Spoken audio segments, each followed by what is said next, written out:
Jail में मनेगी सिसोदिया की होली। आबकारी वाला कांड, फिर बढ़ेगी रिमांड। भ्रष्टाचार पर सवाल, चिट्ठी को बनाया ढाल। घोटाले का जाम, क्या होगा अंजाम। दिल्ली के पूर्व डिप्टी सीएम मनीष सिसोदिया की सीबीआई रिमांड आज खत्म हो रही है। ऐसे में मनीष सिसोदिया को एक बार फिर आज कोर्ट में पेश किया जाएगा। दिल्ली की राउज एवेन्यू कोर्ट में दोपहर करीब 2 बजे सिसोदिया की पेशी है। यानी कुल मिलाकर आज ये तय हो जाएगा कि केजरीवाल के खासम खास की रिमांड खत्म होगी या फिर सिसोदिया को जेल में ही होली मनाना पड़ेगा। अब एक तरफ शराब घोटाला मामले में आम आदमी पार्टी की मुश्किलें बढ़ती जा रही हैं। आपके सीनियर नेता मनीष सिसोदिया पर गंभीर आरोप लगे हैं।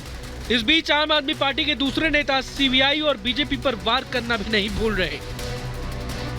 जिस तरीके का बर्ताव केंद्र सरकार का आज सभी विपक्षी दलों के साथ है, ये बड़े खतरे की घंटी है और ये तानाशाही और डिक्टेटरशिप के संकेत हैं। इसी तरीके से डिक्टेटरशिप आती है।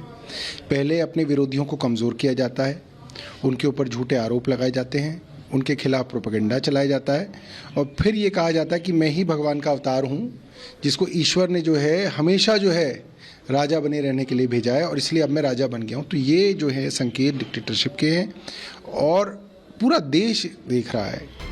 वहीं दूसरी तरफ सिसोदिया के बचाव में विपक्ष के कई और नेता भी सियासी मैदान में उतर गए हैं। मनीष सिसोदिया की गिरफ्तारी को लेकर 9 विपक्षी नेताओं ने पीएम मोदी को एक संयुक्त चिट्ठी लिखी है, जिसमें जांच एजेंसियों की भूमिका पर सवाल उठाया गया है। साथ ही सिसोदिया की गिरफ्तारी पर भी सवाल उठाए गए हैं। चिट्ठी लिखने वाले नेताओं में दिल्ली के मुख्यमंत्री अरविंद केजरीवाल भी शामिल हैं। हालांकि कांग्रेस की तरफ से किसी भी नेता का नाम लेटर में नहीं है। चिट्ठी पर सियासी वॉर भी देखने को मिल रहा है। ये जो पूरा का पूरी कार्रवाई है, यही सज़ा है, क्योंकि असली सज़ा तो अदालत देती है और वो तब दे सकते हो जब कोई चीज़ जो है साबित होगी। ईडी अपने 99% मुकदमों में कुछ साबित नहीं कर पाती।